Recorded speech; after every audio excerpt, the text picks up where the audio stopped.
has been a really insightful and personable, I guess, conversation. So I really appreciate all that you shared about your journey and how that's shaped how you want to show up in government spaces at work every day.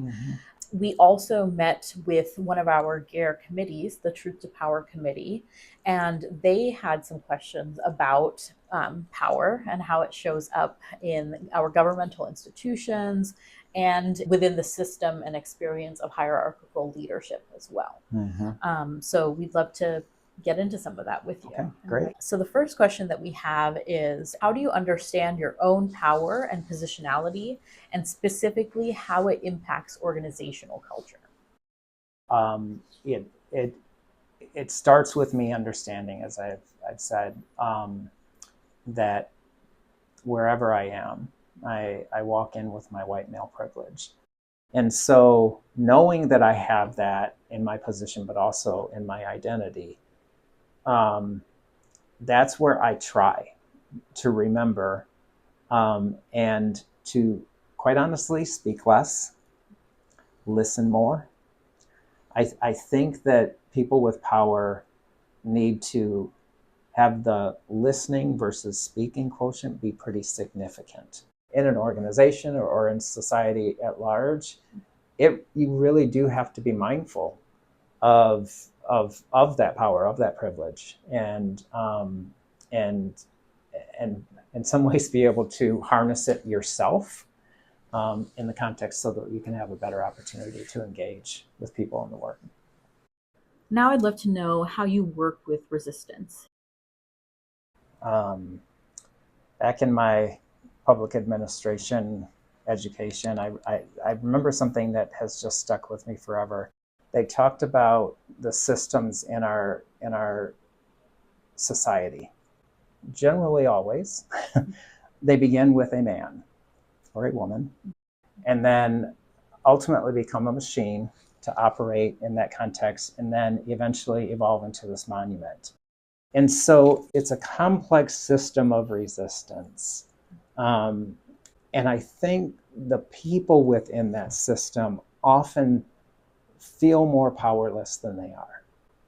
And so really part of the challenge there is to recognize where we do have influence, where we do have power, what we can do, and we don't have to be slave to this almost inanimate object, right? This monument and this structure. And again, sometimes it's very incremental change that over time can be a little bit more profound collectively.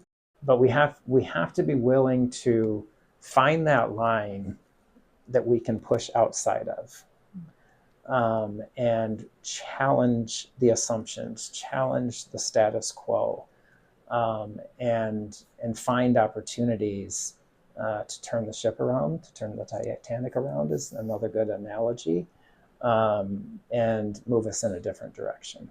So tied to that, how do you work with staff resistance, or what does staff resistance tell us about what's happening in a system? When I look at staff in the context of this work, you have this kind of continuum of where staff will line up along, from those who are committed, they are energized, they are advancers of the work, right? To there are always going to be people within the organization that maybe are angry about the commitment to equity that the organization has espoused. And that is a really broad range. And I think there are people who exist all along there. What I like to do is really try and focus on the people that I have here on my left, part of the continuum, to really support and engage and continue to push. There are these people in the middle that I think often maybe are genuinely good-hearted people that maybe have different levels of experience and understanding. And how do we give people the opportunity to have that growth path? There are some situations where the resistance really isn't resistance. It may be ignorance. It may be processing of what they're experiencing and how they're learning. I try to extend what I call process grace I needed people to have grace for me when I was processing, and as I continue to process and learn and understand and grow. And so how do we support that? Rather than focusing on what maybe appears resistance or maybe is resistance, how do we support an environment where people can have different exposures that might give them opportunity to think differently and to grow and to evolve? How can we consider the impact and harm that is caused or due to how the system is set up versus it becoming like a individual problem and solution?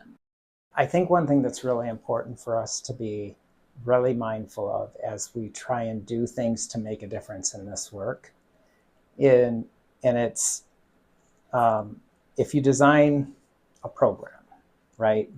If you do not design whatever that is with, for instance, racial equity in mind, while our intent might be to reduce inequitable disparities, we may actually, because of how the systems are in place and for us and for society, we may actually widen inequities. And here's what I mean by that.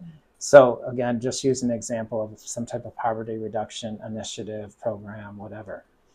The structures in place within us and outside of us, if we are not purposeful about how we want that work to reach and benefit people of color, for instance, white people in our society who are living in poverty are more likely to be able to benefit from whatever we're doing than people of color. And it may not be just because of that particular program, but all the systems that are in place. And so if we're not making decisions in how we operate to account for that, we really have the opportunity of an end result that is opposite of what we are trying to achieve. And so we have to counter that in the things that we do to try and make a difference. So that needs to happen, I think, within kind of existing work that we do. We need to do that analysis. But certainly when we try and really advance something with equity in mind, is not forget that whatever we're doing in the context of these systems that benefit certain people over others based on particular identities and such.